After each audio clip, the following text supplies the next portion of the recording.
Ciao a tutti e benvenuti su Origini Ancestrali. Continuiamo il viaggio alla scoperta della linea dinastica degli Zarkhan russi, che governarono su tutto il mondo antico conosciuto e che si considerava la proprietaria legittima di tutto il mondo. Questa era la linea dinastica originale da cui furono create tutte le altre linee dinastiche antiche conosciute, la linea dinastica dei famosi imperatori romani che governavano il mondo dalla capitale situata in Russia, la metropoli dell'impero dell'Orda russa, riflessosi nelle cronache come il famoso impero romano antico, collocato soltanto dopo in Italia, nonché della maggior parte degli imperi antichi conosciuti. Continuiamo la lista ed iniziamo con lo Zarkhan che diede vita al famoso impero mongolo, e cioè Grande dell'Orda, conosciuto nella versione skyriana anche come il famoso impero di Gengis Khan, capace di gettare nel terrore il mondo intero. Siamo arrivati quindi al famoso Zarkhan Georgi Yuri Danilovich, riflessosi nella controparte degli Asburgo e quindi nelle cronache occidentali come Enrico VII. Vediamo ora i parallelismi biografici che accomunano queste due figure. Nell'impero dell'Orda, Georgi Yuri Danilovich regnò per 6 anni, dal 1319 al 1325. Unì le terre russe sotto il dominio della capitale Nostra Signora di Novgorod la Grande, nome con cui veniva chiamata allora la Rus con capitale a Vladimir Suzdal. Iniziò la grande conquista, il cui obiettivo era riprendersi il controllo dell'allora mondo conosciuto, soggiogandolo al potere dei Granduchi o Gran Khan di Vladimir Suzdal. Questa conquista è conosciuta nelle cronache occidentali come mongola, dal greco megalion, che significa grande, molto, possente, potere. Infatti, la Rus Tartaria ed i suoi popoli erano conosciuti come i Mongoli, i Mogul, Mongolsk e Gog e Magog. Inizialmente la capitale, come abbiamo visto anche nella serie sulla vera storia della Russia, che vi invito a recuperare, era Rostov la Grande, da cui proveniva anche Maria, la madre di Gesù. Georgi Yuri Danilovich fondò una nuova capitale granducale, la città di Vladimir, la proprietaria del mondo, la capitale del mondo. Fondò Nizhny Novgorod e venne ucciso in giovane età. Le circostanze della morte non sono chiare. Secondo alcune notizie fu ucciso da dei cospiratori. In seguito fu canonizzato come santo e lo si può trovare nel calendario sotto diversi nomi. San Giorgio il Vittorioso, Glorioso e Grande Martire, 23 aprile vecchio stile. Come il santo beato Granduca Georgi Vsevolodovich, il taumaturgo di Vladimir, 4 febbraio vecchio stile.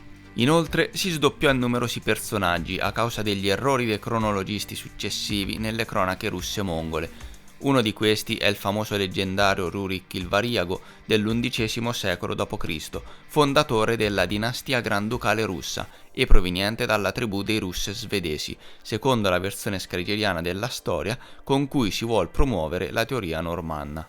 Un altro riflesso di Georgi Yuri Danilovich è Mstislav Vladimirovich, il coraggioso, erroneamente attribuito dagli storici all'XI secolo. Ancora lo ritroviamo come Georgi Vsevolodovich nel XIII secolo.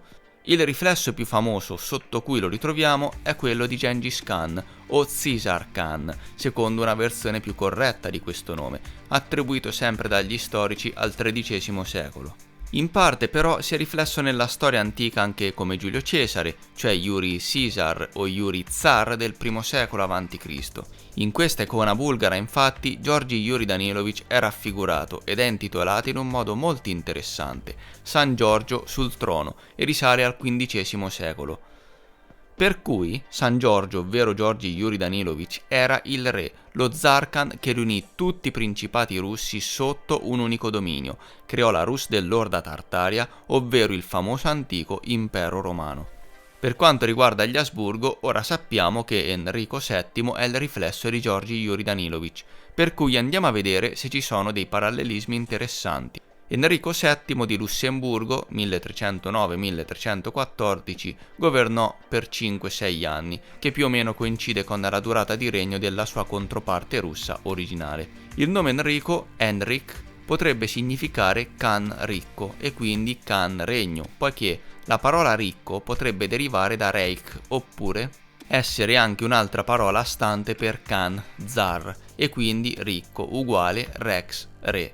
Il nome Lussemburgo invece potrebbe significare città luminosa, derivandosi da Luxburg, per cui il nome Enrico di Lussemburgo potrebbe significare Gran Khan, re della città luminosa o della bella città, riferita alla capitale del mondo.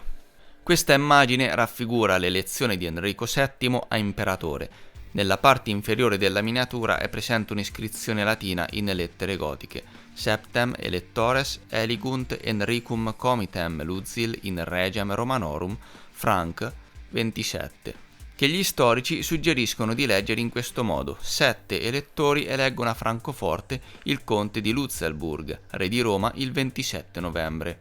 Come vediamo però, l'iscrizione in latino è differente da come gli storici ci suggeriscono di leggerla. Invece del conte di Luxemburg, nell'iscrizione originale c'è sempre Luzil, cioè Lucillo. Questo è solo il nome Lucius oppure può essere Lucio Silla, fuso in un'unica parola. Questo nome è molto conosciuto in quanto si tratta del famoso presunto antico imperatore del secondo impero romano, presumibilmente del I secolo d.C. Inoltre, Lucio Silla era contemporaneo di Giulio Cesare, che, come abbiamo visto, è in parte riflesso antico dello zar Michele il Santo di Tver, ovvero Adolfo più Alberto d'Asburgo, ed in parte Giorgi Yuri Danilovic. Per cui l'apparizione del nome Lucio Silla nell'epoca del XIV secolo è del tutto naturale. In più, oggi dagli storici ci viene chiesto di pensare che l'iscrizione parli dell'elezione della città di Francoforte, ma l'iscrizione originale dice FNRK, senza nessuna prova che si tratti di Francoforte. Con questa struttura consonantica si poteva intendere, come abbiamo visto numerose volte, sia la Turchia, TRC, TRK, e ricordiamo la transizione della T in F, per cui FRC o FRK, e la Tracia. Purtroppo non è ancora ben chiaro cosa voglia intendere l'iscrizione stessa, per cui dobbiamo andare più in profondità e concentrarci su un altro dettaglio. Oggi si ritiene che la parola elettore derivi dal tedesco e quindi dalla parola Kurfürst. Ci viene detto che con questo titolo si indicavano i principi elettori del Sacro Romano Impero, i quali, a partire dal XIII secolo, avevano diritto di eleggere l'imperatore.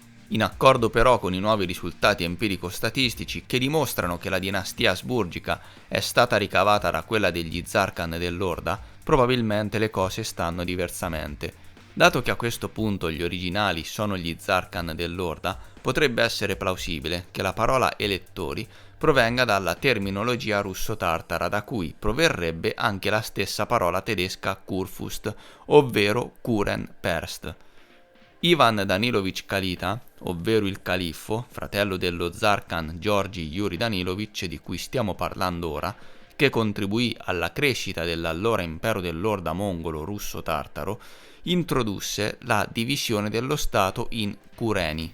La parola kuren è ancora conservata tra i cosacchi odierni e significa infatti comunità chiusa di persone, divisione, consiglio, località residenziale. La parola perst, invece, potrebbe significare anche primo, da cui derivò la parola inglese first, cioè appunto primo, e forse anche la parola tedesca erste, che significa analogamente primo. Nella storia scarigeriana della Mongolia di Gengis Khan, questa stessa parola è conosciuta come il famoso mongolo Kurultai, ovvero l'Alto Consiglio, il Kuren dell'impero mongolo, quelli in cui, in particolare, veniva eletto il Gran Khan mongolo. E questo consiglio, ovviamente, non era presieduto tra le tende o capanne utilizzate dai mongoli nelle aperte e desertiche steppe dell'odierna Mongolia, come gli storici scarigeriani vogliono farci credere. Abbiamo visto ampiamente dalle mappe dove si trovavano i veri mongoli, i Mogulsk, ovvero i popoli Gog e Magog, giusto? Tutto torna quindi, siamo nell'ex impero dell'Orda russo-tartara. Come detto in precedenza, Gengis Khan è un altro riflesso dell'imperatore Giorgi Yuri Danilovic, conosciuto anche come Giorgio di Mosca, il creatore del grande impero, sotto cui iniziò l'unificazione di numerose terre sotto un'unica gestione. Vediamo però se anche per Enrico VII troviamo una situazione simile. Ecco cosa si dice. Innanzitutto, come per Giorgio di Mosca, anche per Enrico VII la descrizione del suo regno è piuttosto breve. Il regno inizia in un clima di discordia e di guerra civile. Enrico VII, nome che potrebbe essersi derivato quindi da Khan più ricco, il Khan Zar, inizia le campagne di conquista, durante le quali prende Roma. Si legge infatti: ogni volta che si entra a Roma le strade sono piene del sangue degli uccisi, dove il Papa assente viene incoronato da diversi cardinali. Presa Roma, Enrico VII diventa il suo governatore. Infatti è importante notare che Enrico VII era chiamato il signore di tutto il mondo terreno.